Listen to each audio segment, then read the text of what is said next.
আজকে আমি তোমাদের সামনে একটি সিরিয়ালের কিছুটা অংশ তুলে ধরবো, যে সিরিয়ালটার নাম হচ্ছে ভজ গোবিন্দ। বন্ধুরা, দেখতে থাকো সিরিয়ালটা।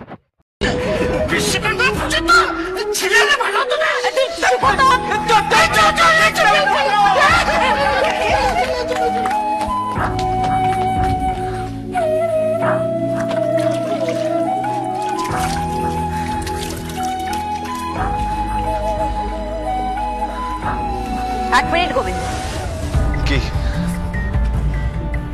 কিভাবে তুমি এত বড় রিস্ক নিলে? কি বোঝো তুমি একজন গর্ভবতী মহিলার সন্তান কি করে হয়?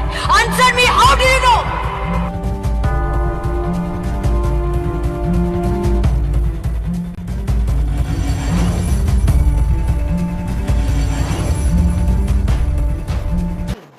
কি অ্যান্সার দেবে গোবিন্দ বলো তো বন্ধুরা, তাড়াতাড়ি করে কমেন্ট বক্সে বলে। কি হলো বলো,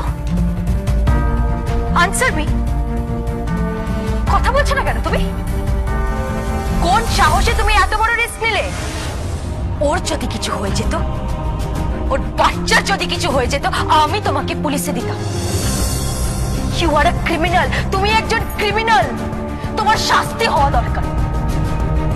কি হলো বলো, বলছো না কেন বলো?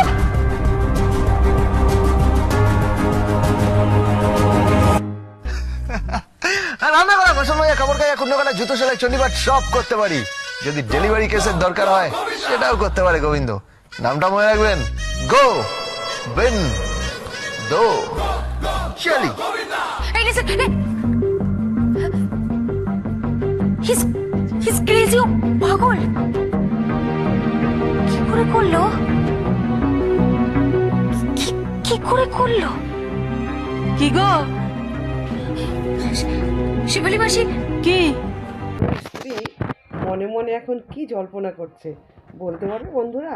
মানে গোবিন্দ ডেলিভারিটা কি করে করলো? জানি না, কিন্তু বিশ্বাস করো 15 মিনিটের মধ্যে কাজটা সেরে ফেললো।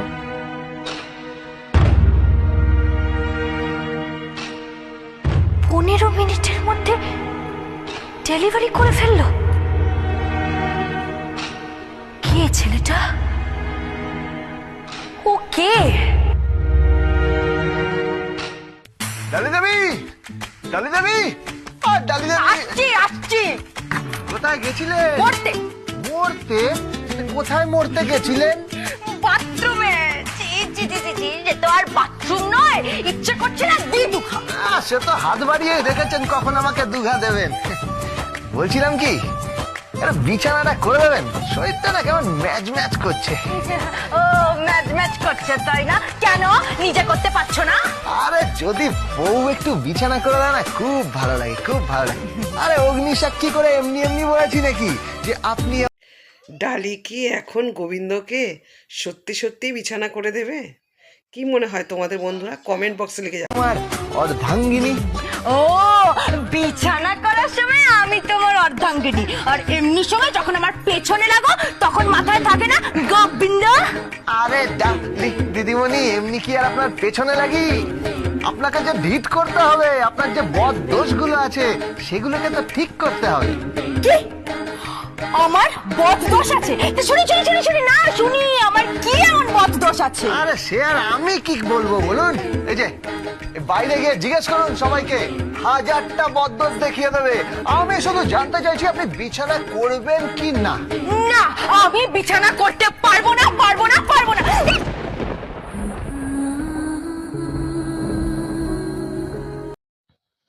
কি অসাধারণ মুহূর্ত বন্ধুরা!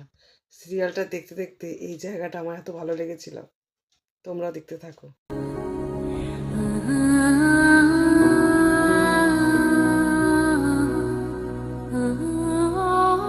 ওরে বাবা রে, মাছ পড়লে আমার খুব ভয় করে। আচ্ছা তাই? ওরে বাজরে, আরো 4-5 বার পর। না, মানেটা কি? যতবার বাজ পড়বে আপনি আমার কাছাকাছি আসবেন, মানে ডিরেক্ট কানেকশন। ওপরে আগুন, ভেতরেও আগুন। মানে মানে আপনি বুঝবেন না। তুমি একটা চরিত্রহীন লম্পট লোক। সব বাবা, মানে আমার বউ আমার একটু বুকের কাছাকাছি এসেছে, আমি দুটো ভালোবাসার কথা বলেছি আর আমি লম্পট হয়ে গেলাম। বলি কালিদাসের নাম শুনেছেন? কে কে কা- আরে কালিদাস, যার কিনা আমাদের পাড়ার ওখানে পানের দোকান আছে। এ ভগবান, এ কে রে? আরে সেই কালিদাস না, আমি বলছি মহাকবি কালিদাসের নাম শুনেছেন? না না না, আমি মহাকবি কালিদাসের নাম শুনিনি। রবি ঠাকুর? হ্যাঁ শুনেছি। এই সিরিয়ালে গোবিন্দ আর ডালির যে খুনসুটি মুহূর্তগুলো দেখানো হয়েছে অসাধারণ, জাস্ট অসাধারণ। নজরুল? হ্যাঁ কিডস? বাবা, তুমি কিডসের নামও জানো? হ্যাঁ, ব্যারন শেলি। শেলি, এই তুমি শেলির না? আরে কি বলছি আপনাকে, সেদিন বললাম না আমি একজন সাহেবের বাড়িতে কাজ করতাম, বুঝতে পারছেন? তার ওখানেই ওই 5 মাস খাটতাম। তো সাহেব আমাকে বলেছিলেন, গোবিন্দ তুই আমাকে বাংলা শেখা, আমি তোকে ইংরেজি শেখাবো। তো আমি তাকে বাংলা শিখিয়েছিলাম।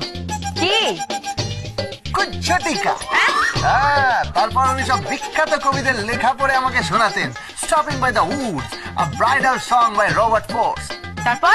তারপর উনি আমাকে জিজ্ঞেস করতেন, গোবিন্দ ললন্তিকা মানে কি? আমি বলতাম। তারপর উনি রবীন্দ্রনাথ হয়ে আমাকে বলতেন, where the mind is without fear. এই এই তোমার ঢপটা এবার একটু বন্ধ করো তো, অনেক হয়েছে। আরে না না, আমি ঢপ মারছি না, বিশ্বাস করুন। তখন তিনি থাকতেন সেই শ্রীরামপুরের গীত। বন্ধুরা, সিরিয়ালটা তো এতক্ষণ দেখলে, কেমন লাগলো তোমাদের আমাকে একটু অবশ্যই বলবে, ঠিক আছে? যার কাছে আমি ডেলি প্যাসেঞ্জারি করতাম। মারবো না একটা। ওরে বাপরে বাপ। হ্যাঁ? ঢপবাজি করার জায়গা পাও না তোমাকে। এই সিরিয়ালটার পরের অংশ দেখতে চাইলে বন্ধুরা কমেন্ট বক্সে লিখে জানাবে, আমি অবশ্যই তোমাদের জন্য নিয়ে আসবো পরের পার্টটা।